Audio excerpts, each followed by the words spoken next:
तो hello guys, कैसे हो आप सभी लोग। मैं आ गया हूँ फिर से एक न्यू पार्ट लेके। तो चलो फिर शुरू करते हैं। हमारा एमसी चिल्ला के कह रहा होता है कि 800 साल पहले जिस तरह की बनावट और सामग्री से तलवारें बनाई गई थी, वैसे तलवारें आज यहाँ मौजूद नहीं होती। तो जोंगवा कहती है कि मुझे क्या करना चाहिए। तभी वो लकड़ी के पास जाती है और कहती है क्या मुझे इसे इस तरह करना चाहिए, और उसको तोड़ता है और कहता है कुछ नहीं किया जा सकता इसके लिए। और वो लकड़ी का स्वord बना देता है और कहता है कि मैं इसके बजाय इसका यूज करूंगा। और वो आर्योंग को भी देते हुए कहती है कि एक तुम्हारे लिए एक मेरे लिए, ठीक है ना। तो आर्योंग भी रेडी हो जाती है और वो दोनों आमने सामने होते हैं। हमारा एमसी कह रहा होता है इसके बारे में सोचने के लिए चलो। कहा आर्योन की मार्शल आर्ट देखे हुए मुझे 1 साल हो चुका है। और अपने मन में सोचता है मुझे आश्चर्य है कि वो कितनी ज्यादा स्ट्रांग हो गई होगी। जोंगवा कहती है मैं पहले आऊंगी। और हम देखते हैं कि वो अटैक कर देती है, लेकिन आर्योन भी उसके अटैक को देख के थोड़ा हैरान होती है, लेकिन वो भी अटैक कर देती है। और अपने मन में कहती है तुमने आखिरी मैच में मैंने डेफिनेटली इस मार्शल आर्ट से निपटना सीख लिया। इसके अलावा मैंने पिछले साल एक और वायलेट मिस टिपिल का एब्जॉर्ब किया था। मैं कर सकती हूँ, मैं करूंगी, मैं भी ये कर सकती हूँ। और वो पर्पल क्लाउड स्वॉर्ड टेक्निक को यूज करके जोंगबा पे अटैक करती है। जोंगबा भी अपने मन में सोचती है ये लड़की काफी अच्छी है, ये बैकून की तरह तलवार से मिलती जुलती है ना। स्माइल देते हुए कहती है कि लेकिन बात यहीं तक सीमित है, ये इनफ नहीं है, मुझे ताई की भी जरूरत नहीं है, प्योर यांग ही पर्याप्त है। इंटरनल एनर्जी और टेक्निको दोनों में मैं एक लेवल ऊपर हूँ। आर्योंग अपने मन में सोचती है क्या वो हंस रहा है, बहुत ही बेकार है ये। चलो ठीक है, मुझ पर हंसो और मैं तुम्हें दिखा दूंगी। मैं इसे यूनो के खिलाफ मैच में इस्तेमाल करने के लिए बचा कर रखी थी। तभी हम देखते हैं कि वो पर्पल क्लाउड टेक्निक को यूज कर रही होती है। हमारा एमसी ये देख के अपने मन में कहता है कि ये तो पर्पल क्लाउड स्टेप है, ये उस ज्ञान से थोड़ा अलग है जो मैंने supreme martial master great ancestor से सीखा था। लेकिन ये एक पर्पल क्लाउड तलवार है जो टेक्निक की जरूरत वाले हिस्सों को पूरा करने के लिए ज्यादा इंटरनल एनर्जी का यूज करती है। आर्यों की जेड मेडन डिवाइन आर्ट दूसरे लेवल पर है ना। और दूसरी तरफ वो दोनों की फाइट चल रही होती है। जोंगवा पीछे हट जाती है और अपने मन में सोचती है कि डैम इट, भले ही इसका सुझाव मैंने ही दिया था। प्योर यांग तलवार का मिस्ट्री उसके आकार और वजन में निहित है। इस तरह की पेड़ की शाखा के साथ ये ठीक से नहीं खुलेगा, क्योंकि ताई तलवार पर मेरी महारत इनफ नहीं है। ताई संस्कृति में परिवर्तन करना भी डिफिकल्ट है। चलो इस कदर। तभी हम देखते हैं कि आर्योंग अटैक कर देती है, तो वो भी देख के थोड़ा हैरान होता है। तभी उसका स्वॉर्ड भी टूट जाता है लकड़ी का और वो पीछे गिर जाता है। गुस्साते हुए कहता है कि काश मेरे पास मेरी तलवार होती, ये काउंट नहीं किया जाएगा। आर्योंग भी मुस्कुरा के कहती है कि मैंने तुमको उस तरह से नहीं देखा, लेकिन तुम काफी बहाने बनाते हो। तुम ही तो हो जिसने बिना तलवार के मुकाबले के लिए सहमति दी थी, और पेड़ की शाखाओं को रास्तों के रूप में सुझाने वाले तुम ही थे, है ना। मार्शल आर्ट की दुनिया में क्या फाइट के दौरान हथियार का बहाना बनाने पर तुमको इग्नोर कर दिया जाता है। तो वो चिढ़ते हुए कहती है कि डैम इट, तुम बस मेरा वेट करो। और वहाँ से वो चली जाती है। हमारा एमसी उससे कहता है कि ये किसी घटिया खलनायिका की तरह गायब हो गई, और उससे पूछता है क्या तुम ठीक हो। वो भी बोलती है कि ये कुछ भी नहीं है। जेड मेडन टू आर्ट्स एक विस्फोट प्रकार की मार्शल आर्ट है, तो मैं इस तरह एक मोमेंट में विस्फोट रूप से पावर का यूज कर सकती हूँ, लेकिन इसका यूज करने के बाद मैं कुछ समय के लिए अपनी ताकत का ठीक से यूज नहीं कर पाती हूँ। बाय द वे वो पर्सन वाकई अमेजिंग था, मुझे इसे बांधने के लिए भी बहुत जोर लगाना पड़ा। उसकी इनर एनर्जी जुनहोन के समान थी, जो एक उज्जवल यांग बॉडी के साथ पैदा हुई थी, और उसने वायलेट मिस्ट की 2 गोलियां ली थी। भले ही वो मुझसे 1 साल बड़ी है, ये कैसे पॉसिबल है। वो माउंटुआ से भी नहीं है, जो इनर एनर्जी में सबसे बेस्ट है। जोंगवा जोंगनान के डिसाइपल है। तो हमारे एमसी अपने मन में सोचता है यहाँ तक कि जोंगनान की सीक्रेट एलेक्सर फायर ड्रैगन पिल की इफेक्ट वाले वायलेट मिस्ट पिल की तुलना में केवल लगभग 60% ही है। जरा सोचो, supreme martial master great ancestor वो मेरी इनर एनर्जी में बिल्कुल भी रुचि नहीं दिखाता, जो मुझे चिंता करता रहता है। जोंगवा उस मेथड को जानती है और उसका प्रैक्टिस करती है। शायद हमारा एमसी उससे कहता है कि मुझे एक बार उसे जरूर मिलना चाहिए। तो वो बोलती है कि तुम्हारा मतलब क्या है। फिर हमें जोंगवा का दिखाया जाता है, जहाँ जोंगवा कुछ बात सुन के हैरान होकर कहती है क्या आज तुम अकेले क्यों हो। तो हमारा एमसी होता है और अपने मन में सोचता है वो खुद आकर मुझे ढूंढने आई है, और उससे कहता है कि तुम कैसे हो, आखिर इतने सारे सामान का क्या मतलब है। तो जोंगवा कहती है कि अरे ये मुझे कल की हार का बदला लेना है, क्योंकि मेरी हार मेरी तलवार की वजह से हुई, इसलिए मैंने प्योर यांग एनर्जी का यूज करके लकड़ी की छड़ी बनाई है। और हमारा एमसी अपने मन में कहता है कि टूल्स को ब्लेमिंग देना। और जोंगवा कह रही होती है इससे तलवारों के टूटने से कोई नुकसान नहीं होगा। तभी वहाँ पर आर्योंग पीछे से आके बोलती है मुझे लगता है कि मार्शल आर्ट की दुनिया में भी ऐसे बेशरम बहाने खूब काम आते हैं। तो जोंगवा कहती है कि तुम यहाँ कब आई। तो वो बोलती है कि बस अभी। तो जोंगवा शॉट देते हुए कहती है खैर बिल्कुल सही समय है, क्या तुम फिर से मुकाबला करना चाहती हो, तुम भी निराश हो है ना। तो आर्योंग भी कहती है मैं तुमसे कहीं ज्यादा बेहतर अपोनेंट को जानती हूँ। और हमारे एमसी की तरफ दोनों देखते हैं, तो हमारा एमसी कहता है कि मैं नहीं, मेरा बॉडी अभी भी बहुत खराब हालत में है, मुझे आफ्टर इफेक्ट से बचने के लिए ठीक से आराम करने की जरूरत है। तो जोंगवा कहती कहती है अगर ऐसा है तो बेकार है, फिर क्या तुम पीछे हटने बिना सीधे लड़ नहीं सकते? तो आर्योंग बोलती है कि अच्छा, लेकिन मेरी एक शर्त है। तो फिर हमें अगले सीन में दिखाया जाता है जहाँ जोंगवा आराम कर रही होती है और आर्योंग भी हाफ रही होती है और कह रही होती है खैर मैंने तुम्हारे साथ प्रैक्टिस किया है, इसलिए अपना वादा निभाओ। तो जोंगवा कहती है कि हाँ, हम एक सवाल का जवाब देने पर सहमत हुए थे।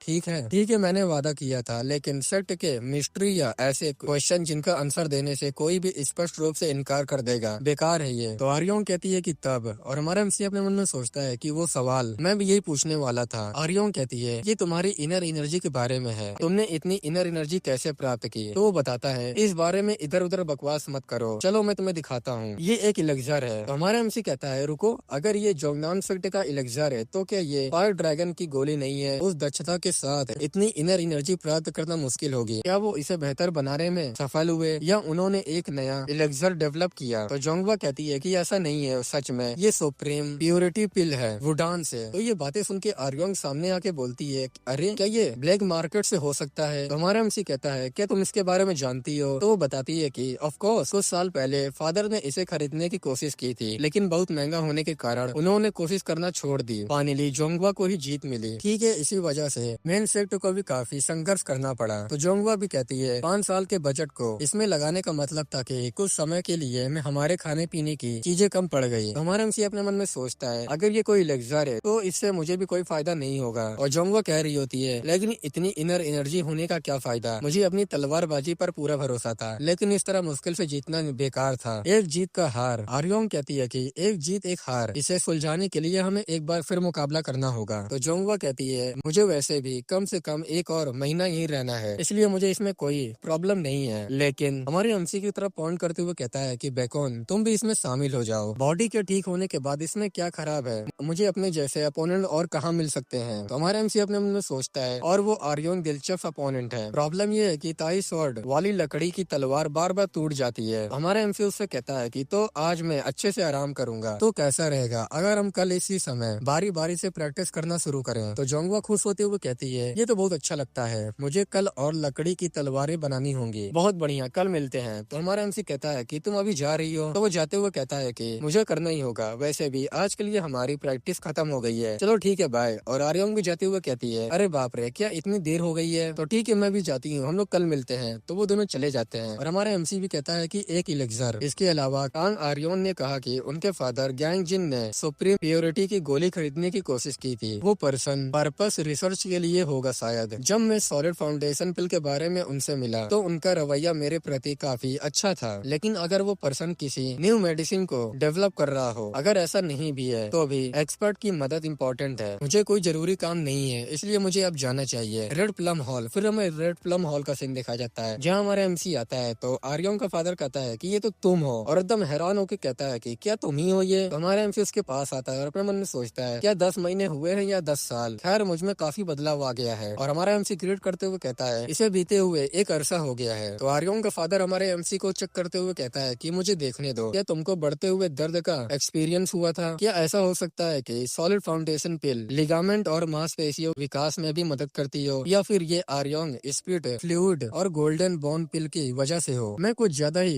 एक्साइटेड हो गया था। तो तुमको यहाँ क्यों आना पड़ा? मैंने सुना है कि तुम्हारा नाम वालिड मिस्ट पिल की सूची में है, लेकिन तुम्हारी आराम अवधि समाप्त होने में भी अभी लगभग 6 साल और लगेंगे। तो हमारा एमसी अपने मन में सोचता है कि हालांकि वालिड मिस्ट पिल की तुलना में इसकी प्रभावशीलता केवल 60% है, फिर भी इसका आराम काल आर्योंग के विश्राम काल से अधिक लंबा है, ये तो बेकार है। तो हमारा एमसी उससे कहता है तो क्या इसके बारे में कोई उपाय है? तो वो बोलता है कि एक रास्ता है, कम्प्लीटली बॉडी ट्रांसफॉर्मेशन। तो हमारा एमसी कहता है कि क्या? तो वो बताता है कि तुम्हारे कॉन्स्टिट्यूशन में परिवर्तन लाने के लिए तुमको इतनी दूर तक जाना होगा, तुम्हारे मामले में यंग स्पिरिट तेज होगी। जी निन जेंगवन नाम एक पर्सन ने भी यंग आत्मा को प्राप्त किया और इमोर्टलिटी में एसेंड हो गया। अरे नहीं नहीं, ये तो सच में एक लेजेंडरी रियलम है। तो हमारा एमसी अपने मन में सोचता है उस पर्सन के बारे में मुझे पहली बार पता चल रहा है। तो हमारा एमसी उसके फादर से बोलता है कि इसके बजाय क्या इससे ज्यादा रियलिस्टिक कुछ और नहीं हो सकता? तो उसका फादर कहता है कि ठीक है, अगर मैं जो नई दवा बना रहा हूँ वो सफल हो जाता है, क्या ये पॉसिबल हो सकता है? तो हमारा एमसी अपने मन में सोचता है तो आप एक न्यू मेडिसिन डेवलप कर रहे हैं। तो वो बताता है कि अगर ये अमरता की गोली है तो ये पूर्ण बॉडी ट्रांसफॉर्मेशन या यंग आत्मा से कम नहीं होगी। तो हमारा एमसी कहता है कि इमोर्टलिटी पिल, क्या वो इमोर्टलिटी पिल है जो खाते ही तुमको अमर बना देती है? तो वो बताता है कि बेशक मैं इसे एक ही बार में पूरी तरह से रिफाइन नहीं कर सकता, इसलिए मुझे सुप्रीम यांग की गोली की लेवल से शुरुआत करनी होगी। क्या तुम किसी भी तरह से इंटरेस्टेड हो? यहाँ तक कि सुप्रीम यांग की गोली के लेवल पर भी तुम्हारी बॉडी संरचना को बदलना मुश्किल होगा, लेकिन ये मार्शल आर्टिस्टों के लिए बहुत यूजफुल साबित होगा। नई दवाइयाँ परिणाम तो दिखाती हैं, लेकिन उनकी कीमत बहुत ज्यादा होती है। इस लिहाज से अगर तुम कॉपरेट करोगे तो मैं तुमको प्रायोरिटी लिस्ट में रखूंगा। तो हमारा एमसी कहता है ये तो एक अच्छा प्रपोजल है, लेकिन क्या इसमें कोई ऐसा हिस्सा है जिसमें मैं सहयोग कर सकता हूँ? तो बताता है कि ऑफ कोर्स तुम्हारी बॉडी और वालिड मिस्ट की गोली। तो हमारा एमसी कहता है मुझे वालिड मिस्ट पिल के बारे में तो नहीं पता, लेकिन मेरी बॉडी। क्या तुम मेरे कॉन्स्टिट्यूशन की बात कर रहे हो? क्या इस पर शोध करना सार्थक होगा? तो बताता है कि बिल्कुल, तुम जोन होंग की तरह ही दुर्लभ हस्ती हो। असल में जिस तरह कुछ असाधारण लोग दुर्लभ होते हैं, उसी तरह जो लोग बेहद पीछे रह जाते हैं वो भी दुर्लभ होते हैं। तो हमारा एमसी ये बात सुन के अपने मन में सोचता है पता नहीं क्यों वो तारीफ मुझे बहुत कड़वी लग रही है। तो हमारा एमसी उससे बोलता है मैं अच्छी तरह समझता हूँ कि जब आप कहते हैं कि आपको मेरी जरूरत है तो आपका क्या मतलब है? क्या मैं जान सकता हूँ कि ये यूज कैसे आगे बढ़ेगा? तो बताता है कि दवाओं के प्रति रिएक्टिविटी मैं मेन रूप से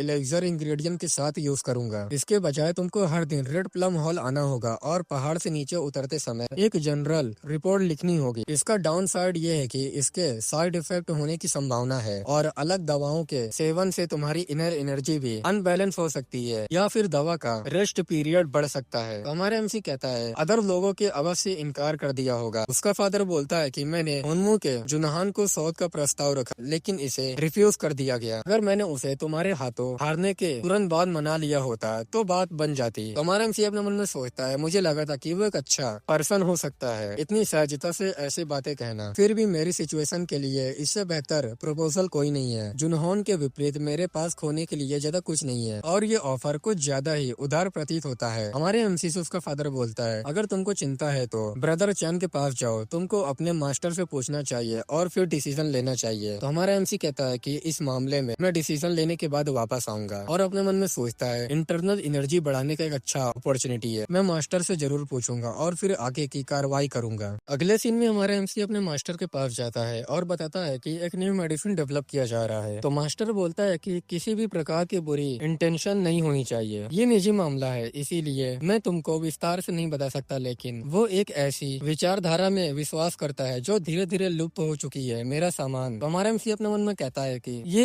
एक लुप्त होती विचारधारा है। और मास्टर बोल रहा होता है खैर उनके मन अक्सर सामान्य मन से अलग होता है, लेकिन सिर्फ अच्छी इंटेंशन होने से सबको ठीक नहीं हो जाता है, इसलिए भले ही उसका प्रपोजल एक्सेप्ट कर लो, हमेशा सावधान रहना। तो हमारे एमसी अपने मन में सोचता है मुझे लगता है कि इसका मतलब है कि फिलहाल इसे एक्सेप्ट कर लेना ठीक रहेगा। तो हमारे एमसी से मास्टर कहता है कि और हाल ही में सेट के कई लोग अलग रीजन से मुझसे संपर्क कर रहे हैं, इसलिए कुछ समय के लिए मेरे पास केवल शाम के लिए समय ही होगा। जल्दी तुमको थर्ड जनरेशन के डिसाइपल को भी मिशन सौंपा जाएगा, लेकिन मैं इस पर विशेष ध्यान दे रहा हूँ, चिंता मत करना। फिर हमें रेड प्लम हॉल का सीन दिखाया जाता है जहाँ हमारा एमसी आर्यों के फादर के पास आता है। आर्यों के फादर हमारे एमसी के कंधे पे हाथ रख के बोलता है अच्छा हुआ और जिस तरह से तुम आए ये बहुत अच्छी बात है, इसका मतलब है कि तुमने अपना मन पूरी तरह से बना लिया है ना? तो हमारा एमसी भी सीरियस होके बोलता है कि हाँ मैं मास्टर अंकल का प्रस्ताव एक्सेप्ट करता हूँ। तो आर्यों का फादर खुश होते हुए बोलता है कि ठीक है अच्छा डिसीजन है, चलो सबसे पहले तुम्हारे बॉडी का माप लेते हैं। दवा के इफेक्ट के आकलन करने के लिए हमें सबसे पहले तुम्हारी करंट सिचुएशन के बारे में जानना जरूरी है। और हमारे एमसी को कमरे में ले जाते हुए कहता है कि चलो जल्दी से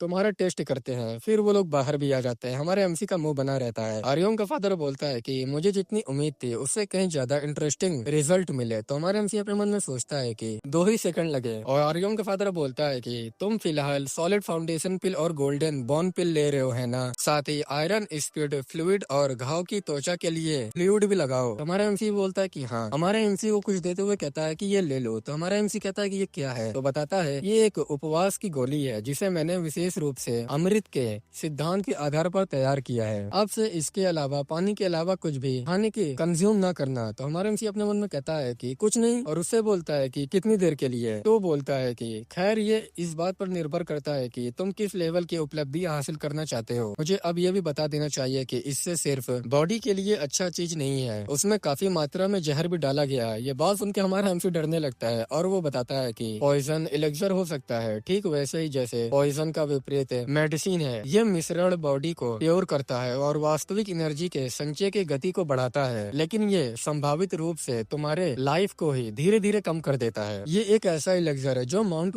कि मार्शल आर्ट के अनुकूल नहीं है, जिसका गोल माध्यम से उस मुकाम तक पहुंचना है, भले ही इसमें काफी समय लगे। तो हमारा एमसी कहता है क्या माउंट हुआ में मेरे अलावा और कोई भी ये कोर्स कर रहा है? तो वो बताता है कि ये तुम्हारे मास्टर थे लगभग 3 साल तक, मुझे लगता है। वैसे एक बार जब तुम इसे लेना शुरू कर दोगे तो अगर तुम इसे बीच में ही बंद कर देते हो तो तुम इसे दोबारा शुरू नहीं कर सकते, इसलिए सावधान रहो। तो हमारा एमसी कहता है कि ठीक है, और अपने मन में सोचता है कि यह डिफिकल्ट है। मास्टर ने इसे 3 साल तक सहन किया और वो बोलता है कि ये एक वीक का भोजन है, इसलिए इसे पूरा करने के बाद वापस आओ। खाने का स्वाद खराब होने पर खाना न छोड़ना। ये बिल्कुल सटीक होना जरूरी नहीं है, लेकिन जागते समय 2.5 सीजन के अंतराल पर। तो हमारा एमसी अपने मन में कहता है कि स्वाद कितना बुरा हो सकता है। फिर हमें मास्टर का दिखाया जाता है, जहाँ हमारा एमसी अपने मन में सोचता है कि ये स्वाद तो बहुत बेकार है, और मास्टर कहता है कि जैसे कि उम्मीद की थी उसने तुम्हें सबसे पहले यही दिया। तो हमारा एमसी कहता है कि इसका स्वाद कैसे हो सकता है, ये कड़वा खट्टा मछली जैसा है और पकौड़ों से भी बदतर है। वो मास्टर ने इसे 3 साल तक कैसे खाया?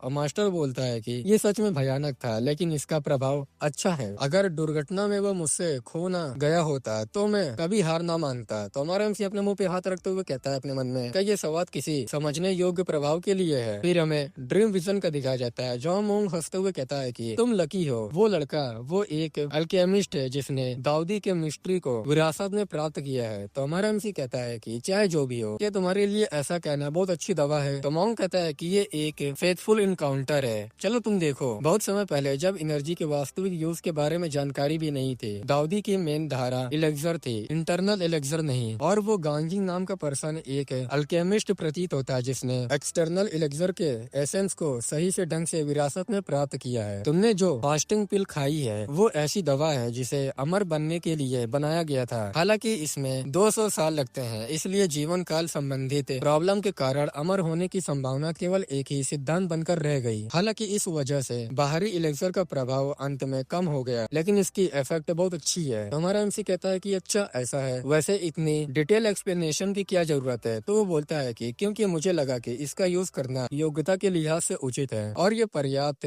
स्पष्टीकरण होना चाहिए, है ना? चलो पर्पल क्लाउड शॉर्ट ट्रेनिंग पूरा करते हैं और अपनी शॉट उठा लो। तो हमारा एमसी अपने शॉट उठा के अपने मन में सोचता है क्या ऑलरेडी दर्शन में पूर्ण पैमाने पर पर्पल क्लाउड शॉट का ट्रेन शुरू किए हुए 4 दिन हो चुके हैं। मुझे पिछले कुछ दिनों के प्रैक्टिस के दौरान इसका एहसास हुआ। उस पर्सन और मेरे द्वारा इस्तेमाल की जाने वाली पर्पल क्लाउड शॉट में कुछ इंपॉर्टेंट अंतर है, चलो ये पता लगाते हैं। और वो लोग ट्रेनिंग कर रहे होते हैं और हमारा एमसी कह रहा होता है ये मेरा करंट काम है। सीन शिफ्ट होकर फिर हमें जोंगवा का दिखाया जाता है, जहाँ जोंगवा के गर्दन पर वुडन स्टिक रखा होता है और वो कहती है कि डैम इट, मेरी हार हुई। और हमारे एमसी से वो स्पेयर मैच कर रही होती है और कह रही होती है तुम मुझे एक बार भी जीतने क्यों नहीं देते? तो हमारा एमसी हंसते हुए अपने मन में सोचता है कितना बढ़िया प्रैक्टिस साथी है। हर दिन हारने के बावजूद वो पलटवार करने के लिए न्यू न्यू जवाब ढूंढता रहता है। जैसे जैसे प्रैक्टिस स्पेयरिंग का समय बढ़ता है वो स्पष्ट रूप से स्ट्रांग हो रही है। और दूसरी तरफ देखते हुए कहता है कि वहाँ दूसरी ओर और हमें आर्योंग का दिखाया जाता है, जहाँ आर्योंग लंबी लंबी सांसें ले रही होती है बैठ के। और हमारा एमसी अपने मन में कहता है कि शुरुआत में तो मैंने जोंगवा के साथ बिल्कुल बराबरी का मुकाबला किया था, लेकिन किसी तरह मैं लगातार हार रहा हूँ। और वो दोनों वहाँ से चले जाते हैं और हमारा एमसी कह ही रहा होता है इसके पीछे भी कोई ना कोई रीजन जरूर होगा। जोंगवा के स्ट्रांग होने के बजाय ऐसा लग रहा है कि कांग आर्योंग की सिचुएशन और खराब हो रही है। क्या स्पेयरिंग का उस पर निगेटिव इफेक्ट पड़ रहा है? तभी पीछे से आवाज आती है कि तुम बच्चे, तुम एक मासूम लड़की के दिमाग में बेवजह बकवास भर रहे हो। और हम देखते हैं कि ये ताई सोड का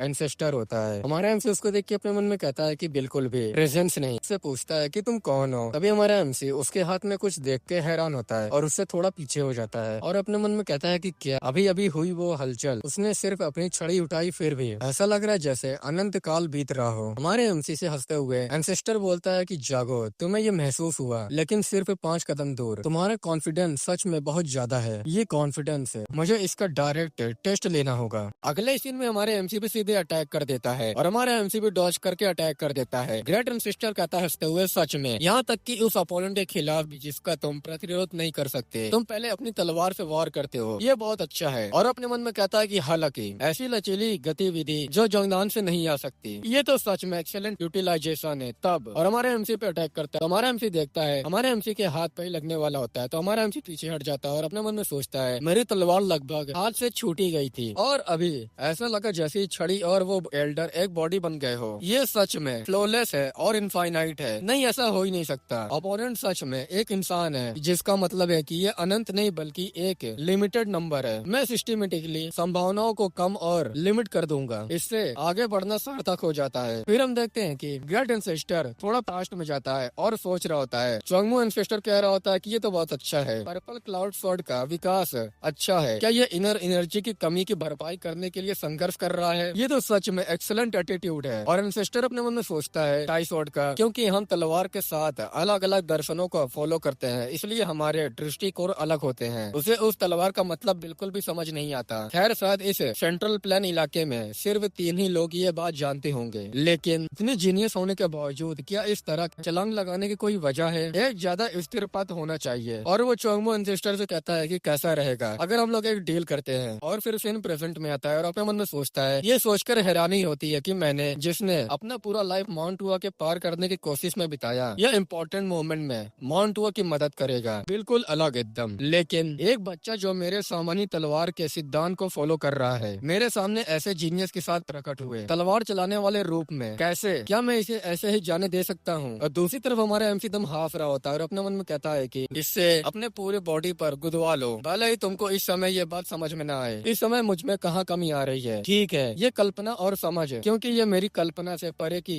मूवमेंट है, इसलिए मैं इसकी फ्यूचरिस्टिक नहीं कर सकता। अगर मुझे कभी इसका एहसास हुआ तो मुझे पहले भी इसी तरह का एक्सपीरियंस हो चुका है। मैंने मास्टर से जो पर्पल क्लाउड स्वॉर्ड सीखी थी वो मेरी पहुंच से बाहर थी, लेकिन तलवार चलाने की अनगिनत मूवमेंट ने मुझे उस मुकाम तक पहुंचाया। क्या यही पॉसिबल नहीं होगा? फिर हमारा एमसी पर्पल क्लाउड टेक्निक को यूज करता है तो एंसेस्टर ये देख के थोड़ा हैरान होता है और अपने मन में कहता है हंसते हुए, तुम पहले इतनी दूर आ चुके हो। ये सच में बच्चा एकदम एक्स्ट्रा ऑर्डिनरी है, लेकिन उस बॉडी और इनर एनर्जी के साथ इससे आगे जाना बहुत ज्यादा होगा। बात यहीं तक सीमित है। तभी हमारे एमसी के शॉट को देखता है और थोड़ा दम हैरान हो जाता है और हमारा एमसी उसके ऊपर अटैक कर देता है, लेकिन वो डॉज करते हुए अपने मन में कहता है कि ये तो। तभी वहाँ पर एक जोरदार ब्लास्ट होता है और हमारा एमसी वहीं पर बेहोश हो जाता है। अगले सीन में हमारे एमसी की आंखें खुलती है। एंसेस्टर हंसते हुए कहता है कि क्या तुमको होश आ गया है? हमारा एमसी उठता है और ग्रेड करते हुए कहता है कि आपका शुक्रिया, मुझे टीचिंग प्राप्त हुई, इसलिए स्वाभाविक रूप से मुझे आभारी होना चाहिए। आपकी तलवारबाजी का हुनर देखो, तुम तो जोंगनान के ताई स्वॉर्ड इमॉर्टल मास्टर हो, है ना? तो टाई स्वॉर्ड हंसते हुए कहता है कि तुम्हें पता था, तुमने कुछ कहा क्यों नहीं? तो हमारा एमसी कहता है हंसते हुए, बिना अपनी जान की चिंता किए तलवारबाजी में माहिर अमर इमॉर्टल एल्डर जैसे मास्टर से मुकाबला करने का मौका मिलना, क्या ये एक भाग्यशाली मुलाकात नहीं है? एंसेस्टर अपने मन में कहता है कि तुमने न केवल प्रतिभाशाली है, बल्कि तुम्हारा स्वभाव भी सच में एबनॉर्मल है। अगर तुम चाहो तो तुमको ये अपॉर्चुनिटी बार बार मिल सकता है। हमारा एमसी उससे कहता है कि क्या ये मुश्किल नहीं होगा? एंसेस्टर मुस्कुरा के बोलता है कि ऑफ कोर्स ये मुश्किल है, लेकिन मैं जोंगनान का तलवारबाजी इमॉर्टल हूँ। हमारा एमसी अपने मन में कहता है कि ये स्पष्ट रूप से मुझे जोंगनान आने का इनविटेशन है। तो हमारा एमसी कहता है कि आपके ग्रेट रिजॉल्व के लिए शुक्रिया। हालांकि क्या स्वॉर्ड के इमॉर्टल वॉरियर के लिए माउंट हुआ तक पहुंचना मुश्किल नहीं होगा? तो वो बोलता है कि तुम बहुत ज्यादा ही बोल्ड हो और अपने मन में कहता है कि एक मार्शल आर्टिस्ट स्वाभाविक रूप से इतना आत्मविश्वास होना चाहिए। मुझे तुम और भी ज्यादा पसंद हो। और हमारे एमसी से बोलता है कि हालांकि इस बारे में सोचो, मैं उन प्रतिभाशाली लोगों में अस्तित्व में विश्वास करता हूँ जो जीरो से कुछ भी बना देते हैं, लेकिन इसके लिए पूरी जिंदगी लग जाती है। अगर तुमको एक स्ट्रॉन्ग आधार दिया जाए तो ये बहुत आसान हो जाता है। लेकिन अब माउंट हुआ को देखो, ना तो नींव है और ना ही फाउंडेशन में कुछ भी सबूत बचा है ना? ये डेफिनेटली जीरो से क्रिएट करने जितना ही डिफिकल्ट होगा। क्या तुम किसी दिग्गज के कंधों पर खड़े होकर दूर तक देखने वाले पर्सन नहीं बन जाओगे? और हमारा एमसी अपने मन में कहता है कि माउंट हुआ की 8 महान तलवारबाजी टेक्निक में से केवल के नहीं बची 3 इसलिए खो गया क्योंकि किसी ने उन्हें सीखा ही नहीं, और बाकी दोनों के पास तो